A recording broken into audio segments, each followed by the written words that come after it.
Last semester, from March to July, I was in Salzburg University in Austria as a exchange professor there to give a lecture on Buddhism. And during that time, I have a lecture, a tour around Italy, Germany and Austria, and some part of a Baltic country as well. So I have a very little knowledge about European Buddhism, but during my days in my sabbatical, I contact with leaders in European Buddhism. I see the kind of a current situation there. So people may wonder why he talk about European Buddhism in Asian Buddhist Association. I may have to say that this will give us some kind of a clue what sort of a direction Asian Buddhist, traditional Asian Buddhism will going forward. Maybe I can talk about it at the end of the presentation. So European Buddhism navigating diaspora, convent, and lineage tradition. Okay. In the year 2025, we commemorate 50 years anniversary of establishment of the European Buddhist Union. This milestone also marks a half century since Buddhism first made its mark on European soil in the early 20th century, a legacy that continued to shape the fabric of European spirituality. Despite being deeply rooted in diverse cultural and historical contexts, European Buddhism today faces an ongoing challenges, reconciling three distinct strands called Diaspora Buddhism, convent Buddhism, and Lineage Buddhism. Diaspora Buddhism carried by immigrants from Southeast Asia usually. Convert Buddhism embraced by European-born into Catholic or Christian background. And the Lineage Buddhism upheld through unique historical lineages such as Tibetan Buddhist tradition.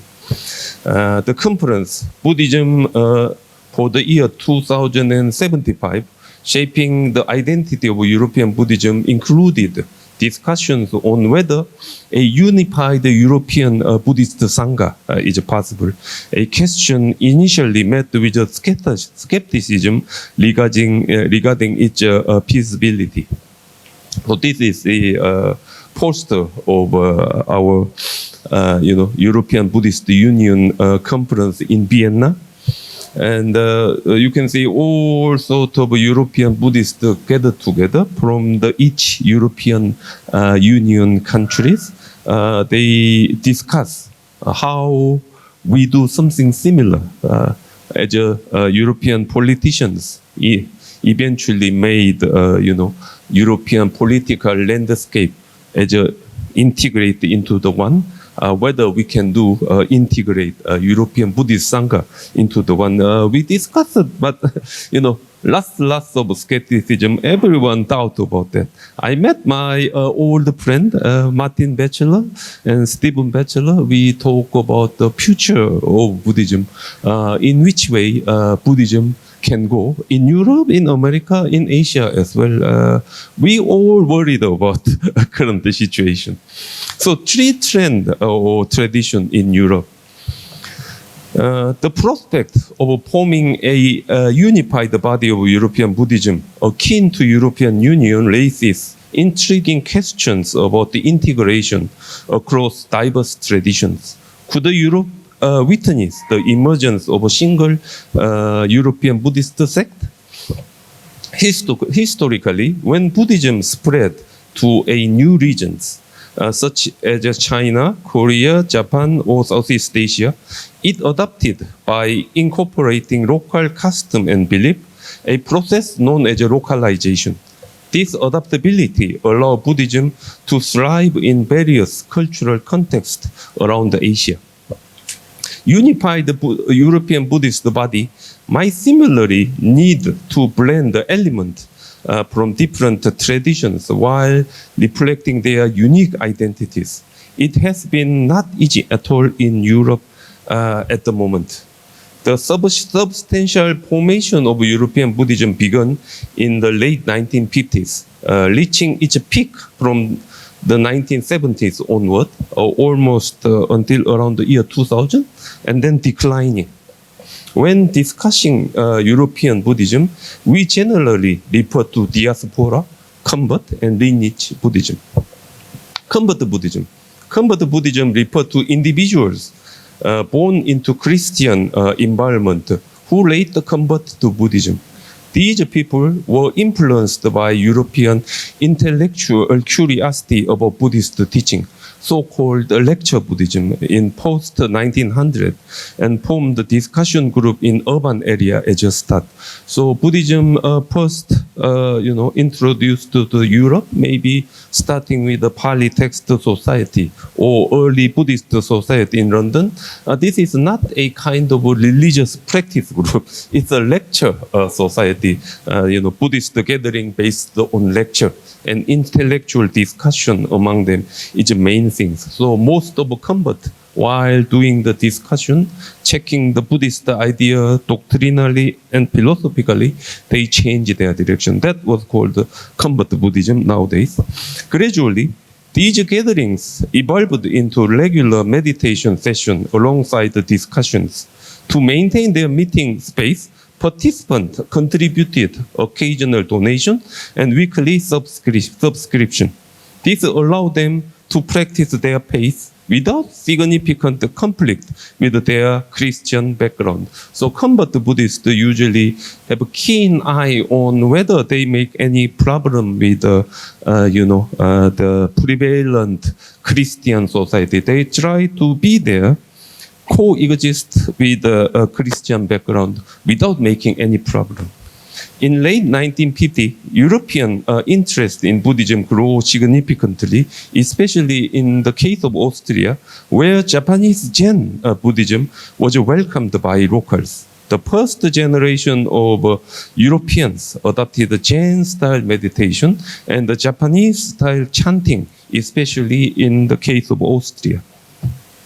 Convert Buddhists are also proactive in ecological matters and the interfaith dialogues.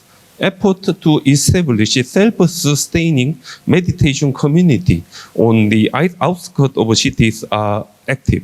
However, convert Buddhism is gradually diminishing in Europe, raising questions about its sustainability. I was there in Salzburg for one semester giving lecture on Buddhism. And during that time, I was working with some city meditation group and also, a retreat center outside of the city. So this is arch meditation and dialogue in Austria, in Salzburg, Austria. Usually just a normal house, but once you enter inside, you can see some lake and the Buddha statue.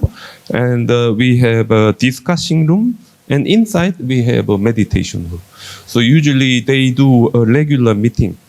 No longer doing it on Sunday or Saturday, usually Wednesday or Thursday evening time. And they follow Japanese tradition. And their teacher usually is European. And the current abbot, Karl Kurt, also a European. But unfortunately, when I went there, usually 6 or 7 people gathered together. Used to be 10 or 20. I went to another meditation group organized by Tibetan tradition. It's an Ole Nidal tradition, a bit larger, but situation is very similar. We had Buddha's birthday ceremony together as well. But one thing I have to say is that the aspiration and their meditation is very tough. I did my meditation in Korean Buddhist temple. I did my meditation in Kyoto in Japan. And sometimes I do the meditation in Maha Chulalongkorn Raja Vidyalaya in Ayutthaya. But this European Buddhist Very, very tough. 2 hours I did the meditation together for 2 times, and then I gave up. No more for me. So I gave up. They usually built outside of a city, made a kind of a retreat center. This is one of the famous place called the House of Silence. House of Silence, built by Benedictine Christian monk together with a Zen master. So this is linked with, how can I say, Benedictine meditation in Christianity and Buddhism, Buddhist element include. So people coming here usually sometimes coming from Buddhist background, but sometimes coming from a Christian background. Sometimes they do meditation together. Very beautiful area outside of Salzburg toward the Innsbruck. So it's kind of a pre-Alps area. You can see the dormitory where people sleeping there. And those people, convert the Buddhist value very high on ecological measure. So this building do not have any electricity, do not have any heating, do not have any air conditioning. So in the summer, very hot. In the winter, hardly, you can sustain. Also, this area is used by Buddhists as well as Catholics. Instead of putting Buddha statue, you can see here kind of a lotus posture shape of the Buddha stone there. So the Buddha is inside of our head. So kind of intermixture between Buddhist meditation idea with the Christian, meditation background working together. I was there for 2 nights. And I gave up. They invited me to coming back again, and I said, "Oh, 2 days is enough for me." So I gave, But the area was beautiful. They have a Japanese Buddhist, background. We have a Japanese Buddha statue as well. And if you are not really happy with that, top setting, you can go to the comfortable bed. But once you are going there, you are devalued into 2nd grade meditator. If you can't stay there, you can go to the comfortable room outside. Then you become a novice, or just entry people, something like that. But area was very nice. You can see the Christian symbol as well, in the beautiful setting with the library and pre-Alps view outside.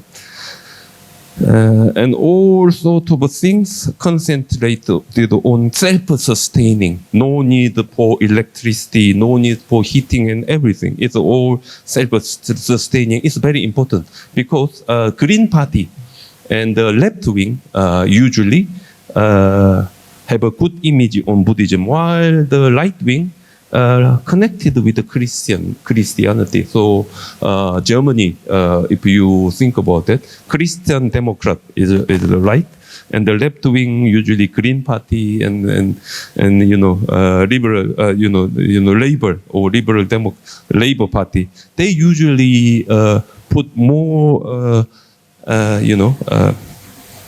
accessible to the Buddhist idea. Okay.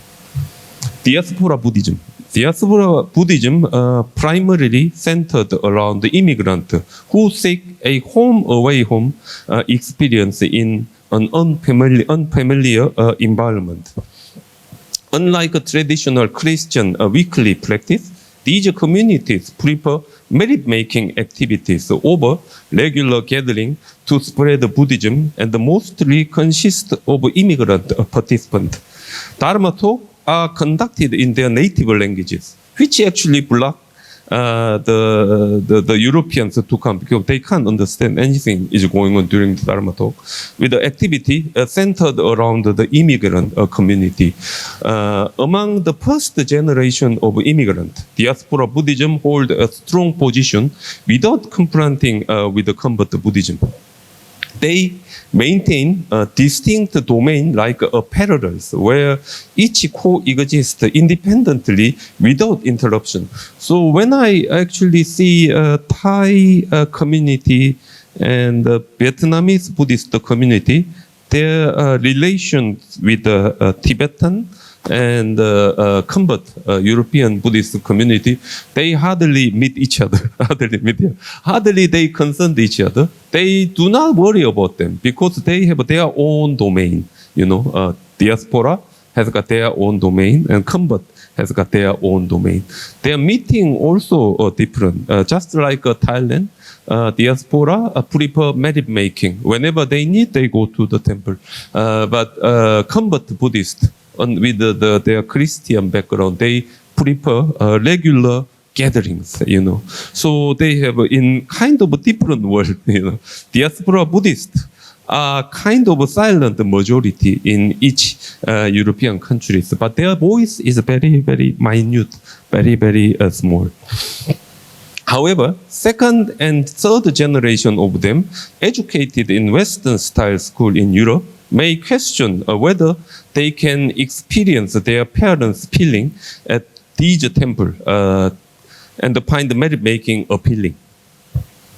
So, unfortunately, while I was in a Vietnamese temple and Thai temple, I was busy at eating, Thai food and Vietnamese food. I couldn't take any photo. But I will show you the case in America. Last year I went to Wat Mongkul Lerep Pune in Philadelphia, one of the very famous Thai temple in Philadelphia. When you go there, you may feel like you are at Thailand. And also their temple building and Buddha statue also follow a kind of tradition. Even we have a Shima here, and the Buddha statue and everything according to the typical Thai Buddhist temple. One of the most interesting part is this, kind of forest area next to the monastery. People go there in the weekend, not because they want to be part of Dharma photo. Almost all the Thai community gather together there to have a feeling of their home. So Thai temple organize a kind of a fair, food fair or second-hand goods fair and everything according to the Thai culture. So if you go there in Philadelphia, you can have a Thai food according to the Thai recipe using American the ingredient, but at the end, you may feel like you are at Thailand. So I had a similar feeling when I was in a Vietnamese temple in München, in Germany. I feel like I'm in Vietnam. In Thai temple in Vienna, I feel like, I'm coming back home, something like that. So Buddhist temple learned by Diaspora Buddhism not only work as a place where they can do a practice and they do their own pace, but also it become a kind of a cultural hub, keep their identity, along with this temple. This is one of the most important thing when I see in Europe. So similarly, Jeongmyeongsa temple is a Korean temple in Flushing in New York. Even though the building was different outside, but inside we feel like, oh, I'm at Korea, And eventually we will enjoy kimchi and some Korean food and feel like I'm at home, Similarly, Shilai Temple in California, very, very big temple from Pogangsan. I was there 3 years ago. I almost felt like, am I in China or am I in Taiwan or am I in California? Make me, feeling over at home. So this temple, I met with some young, Chinese diaspora living in California. They come here regularly when they miss their own country. When they miss about their own religion, they're coming back. So this is a kind of role. Even this is a place for the very, the people pass away. You can buy your name tag area. If you have money, then you will go there. Something like that. So this is a kind of a diaspora Buddhism working. Lineage Buddhism refers to Tibetan Buddhist tradition establishing in Europe from the convent Buddhists in 1970s. So Japanese tradition start a bit earlier, and during the 1917s, 18s, starting with the Dalai Lama's European tour and Karma Kagyu and Rinpoche visiting to Europe, Tibetan tradition starting and flourishing. This Buddhism was enthusiastically embraced by the generation of European student movement in 1960s. So late 1960s in Europe, there was a student movement against the traditional Christian society, like a hippie in America, and they couldn't succeed in. When they become despair, they saw even worse the situation. Tibetan monks and Tibetan tradition never gave up. So they find fascinating with this Tibetan tradition. Lineage Buddhism prefer a romantic and mystic atmosphere in Tibetan Buddhism. These communities have global organizations, urban-based center focusing on practice, often centered around the retreat center outside of the cities. So this is a Tibetan Buddhist stupa in Salzburg. Interestingly, in Salzburg is used to be area run directly by the Archbishop of Catholic Church, but eventually they embrace, kind of element from outside. They allow to build a Buddhist stupa around 15 years ago. So you can see Tibetan Buddhist stupa peacefully coexist with the Salzburg temple, Salzburg castle. Salzburg castle obeyed for Archbishop of Salzburg in the youth. So the two tradition, peacefully coexist together. This stupa originally built by the followers of Ole Nidal. Ole Nidal did a lot of work in Tibetan tradition in Europe, but now he's getting older. And his work and Ole Nidal group going in very strange ways. So people no longer follow his tradition, but this stupa actually show a kind of how can I say, religious tolerance in European society. Can't imagine in Korea some very strong, Buddhist countries. Or if you go to Norway, you can see Karma Dashiring. It's a city temple, Tibetan temple in Oslo, in Norway, where you can see almost like Tibetan style. And they have a meditation group as well as a weekly, Dharma talk group as well. And unlike a retreat center, they have a very nice library together with a discussion room where they comfortably talking on the issues of Buddhism together. And weekly meeting and so on, they can continue. And nice restaurant as well. I was there with the Jeongdeok S님. Okay, it tended to consist of Tibetan monks with the European lay community. Retreat centers are well organized to provide the space for Buddhist practice with accommodation, dining, and Buddhist stores. Lineage Buddhism is growing in Europe, absorbing both convert Buddhist as well as a second and third generation of diaspora Buddhist. So this is Gomde near Salzburg. In between Salzburg and Linz, we have a lake district where in the beautiful landscape. In the middle, we have a Gomde, kind of a Tibetan Buddhist tradition established in Austria, which is getting popular and popular and popular. They bought a huge farmland where originally there was a Christian chapel. they just keep it there to show, all welcome. Christian or Buddhist or Theravada, they are all welcome. It's very nice, well made, well converted into a retreat center where you can see, you can get some, Buddhist home feeling together with a very comfortable, stay there. Excellent restaurant. I enjoy eating there. So, I enjoy eating there. Usually have a very nice Buddhist shop. A Buddhist shop is very important part of a Tibetan retreat center in Europe and America and Mexico and South America. Very, very important. I will going back to this point later.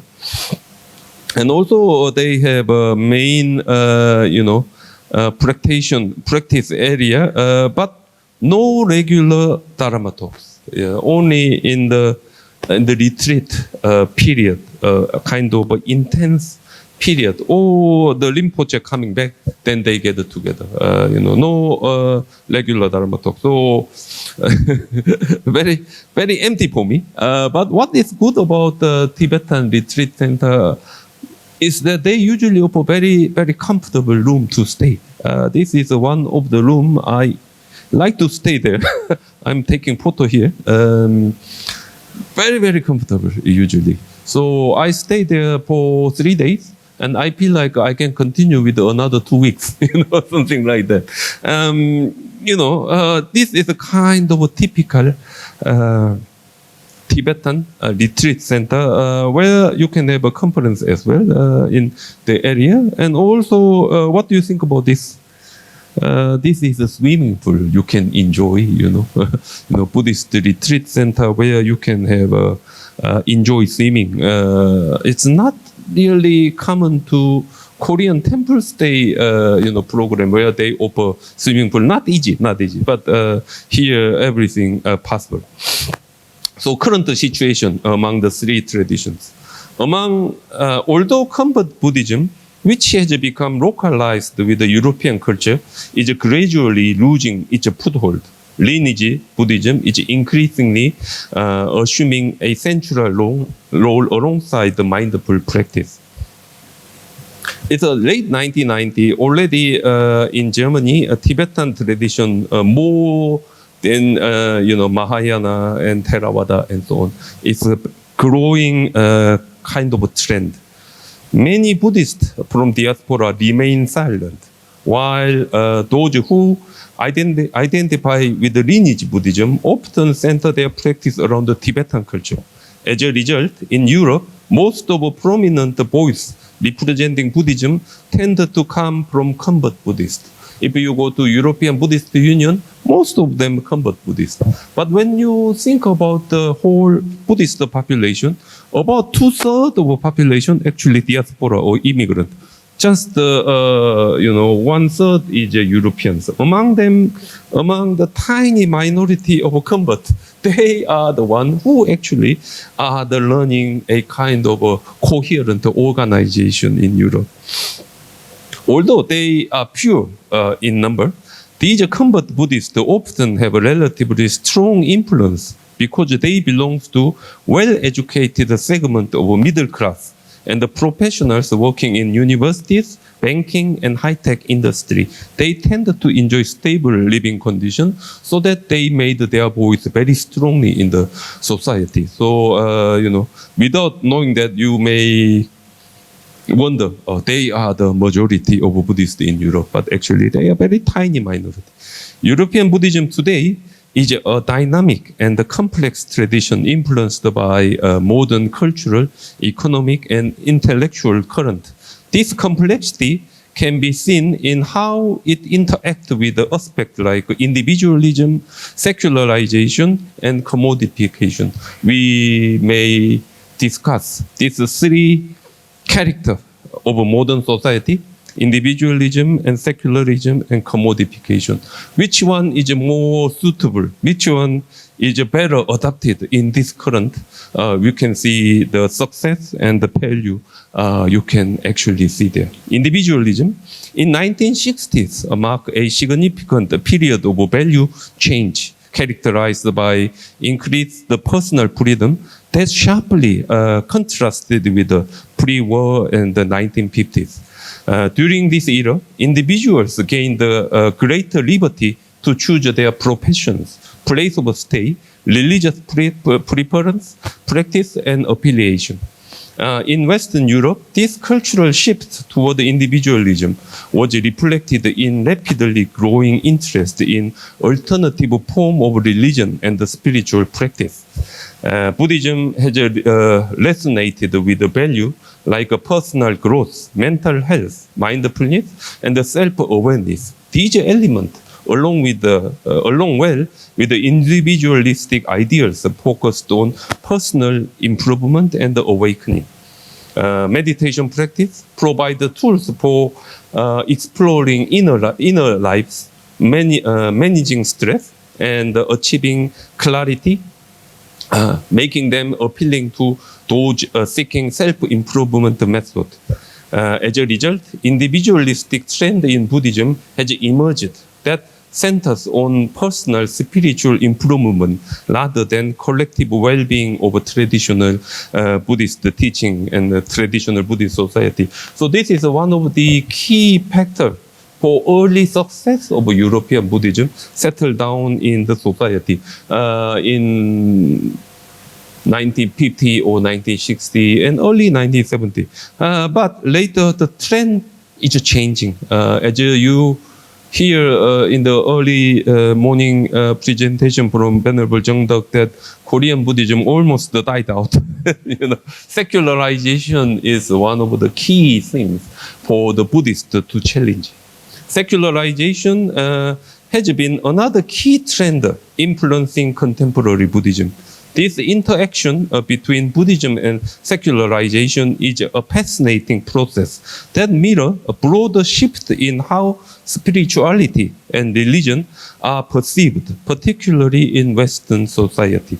An example of this adaptation could be the mindfulness practice, which demonstrates how Buddhist practice have been reconfigured for secular context. In Korea, we have many mindful Buddhist teacher. They usually insist mindful meditation is a trans-religious, trans-yana. This is a science of mind, treatment toward our inner spirituality. That actually is a kind of attempt to be secularized rather than meditation staying in the religious circumstance rather than become secularized.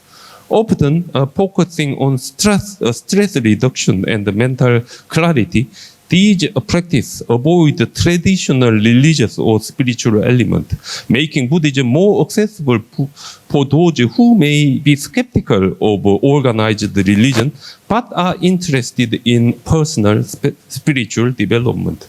While this broadened Buddhist appeal and aligned it with the contemporary value like scientific inquiry, it also poses a risk of diluting its deeper doctrinal and philosophical teaching about suffering, liberation, and ethics of life. Secularized form of Buddhism must carefully navigate delicate balance between embracing innovative secular trend and preserving traditional value to ensure respectable engagement with their religious root. But instead of going back to the religious root, European Buddhism moving more to the commodification. Buddhism has undergone significant commodification, especially in Western society, where spiritual practices are often marketed as a lifestyle product. Commodification involves transforming tangible object, cultural value, religious idea, and the practice into marketable commodity, frequently stripping them of their original context or religious significance to enhance consumer appeal. Within the realm of Buddhism, This phenomenon is evident in various forms. Religious artifacts such as Buddha statue, prayer wheel, and mandalas are mass-produced for commercial sale, often valued for their artistic quality rather than religious importance. Similarly, items like Tibetan singing bowls or incense stick or meditation cushion have gained popularity beyond the traditional Buddhist community, while originally serving practical purpose within the tradition, now function as a lifestyle accessory in Western wellness trend. The commodification of Buddhism also extended to spiritual experience, such as mindfulness and the meditation course, workshop, or retreat. Those are globally marketed, frequently highlighting stress reduction over more profound Buddhist teaching on spiritual awakening or, the ethics of life.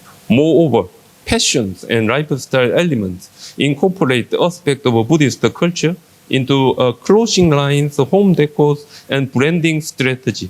Symbols are used on appeal or Zen-inspired design principle in architecture, raising questions about authenticity and respect of religious heritage. While commodification makes Buddhism accessible to a broader audience, it can lead to superficial engagement with the tradition's deeper philosophical and doctrinal meaning and practice.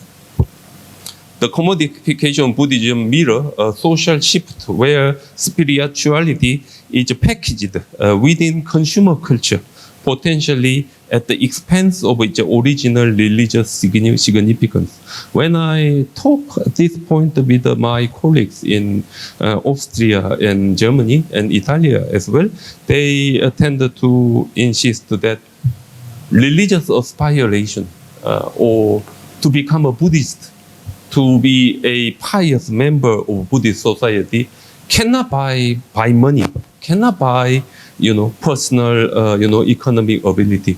But somehow in European society where Buddhism become commodified, people tend to think of Buddhist practice as something they can buy. Buying retreat, buying mindful practice, buying kind of a monthly or weekly dharma talk.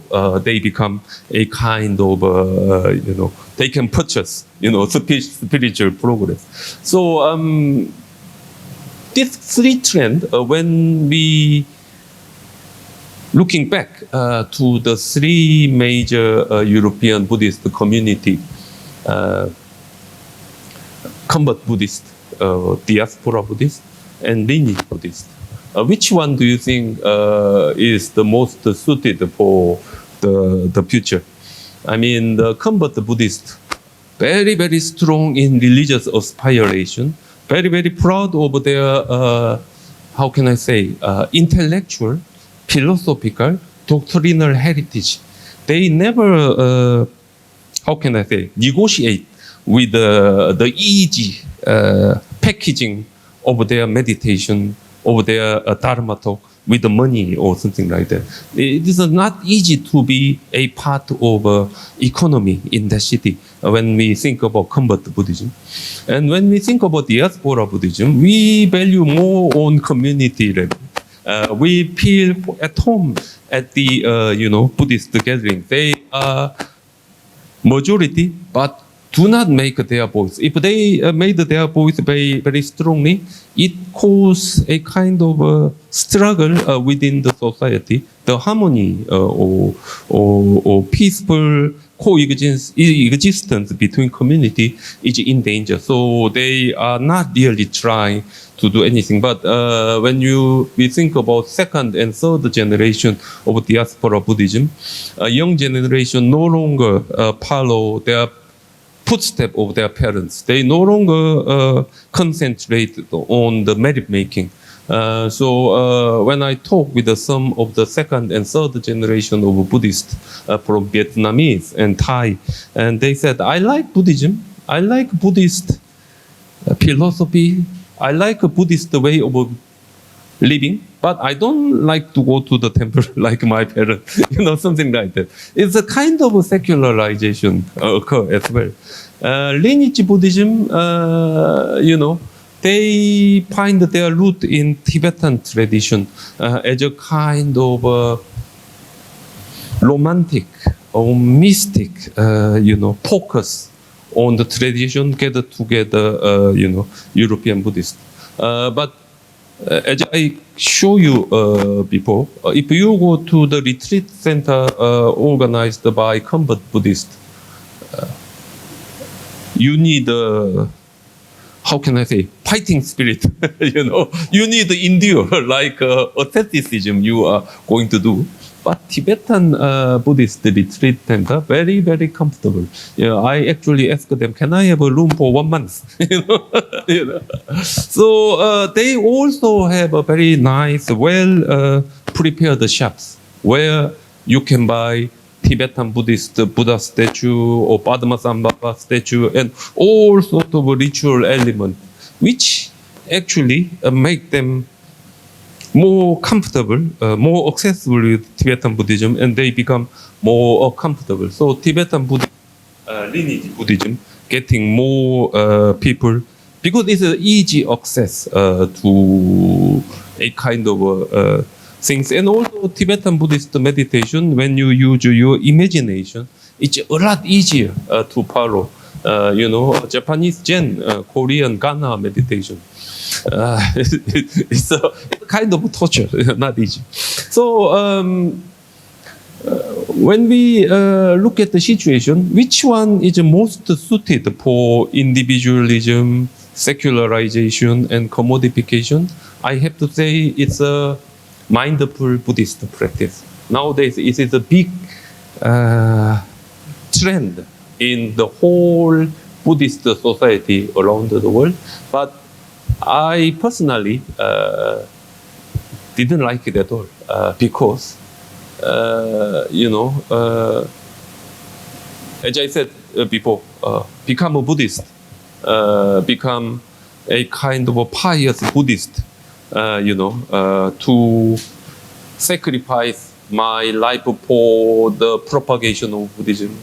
That cannot be the thing we can deal in the market, But when we think about individualism, secularization, and commodification, among the most well-suited one is mindful practice. People easily think, I can pay money, then I can have a program. I can easily become, a teacher of a mindful practice. I can cure my inner problem. We can easily think about that. It is working, but we should make sure in that simple thinking, we lost our own religious aspiration. We lost our own religious, importance. Although this trend bring economic benefit and increase the visibility, it challenges traditional practitioners and scholars to preserve integrity of Buddhist teaching over a growing commercial interest. European Buddhism celebrating its 50th anniversary with the European Buddhist Union in the year 2025 stands at an intersection shaped by integration, individualism, secularization, and commodification. The potential for a unified European Buddhist body reflects both the challenge and opportunity to harmonious diverse traditions like Diaspora, convent, and lineage Buddhism. Trend toward the personal spiritual journey aligns with the broader social shift toward mindfulness and self-improvement. Though this raises question about preserving traditional teaching amongst the increasing secularization. Secularization has broadened the Buddhist appeal by emphasizing its practical benefit while challenging maintenance of its deeper religious and philosophical root. Commodification has made the Buddhist practice more visible, but risks indifference in their spiritual significance when marketed as a lifestyle product. As European Buddhism evolves, it must balance tradition, with the modern expression to remain vigilant and resilient. The future of European Buddhism hangs on the navigating these challenges thoughtfully, ensuring that its rich tradition continue to resonate in rapidly changing world while inspiring dialogue about identity and inclusivity. So, what about traditional Buddhism in Asian countries with the reflection from there? It's a very sad future ahead for us. As in the case of Korea, as in the case of Japan, and so on, we are losing our ground. But in that situation, when we are checking any new Buddhist movement incorporate with the secularization and commodification can grow. In Korea, when I checked it, temple stay is a kind of a trend of secularization as well as commodification. We can buy a monk lifestyle by paying money and go there and stay. Even though it can give us some kind of feeling very close to the Buddhist idea, but it lacks, the core value of a Buddhist aspiration, Buddhist identification. So, very sad future ahead, but maybe we can try. We can develop. But one thing is very clear. If you survive in the future, you should be part of economy of the future society. Otherwise, you will be extinct. Thank you very much. Thank you very much, Professor Hwang. And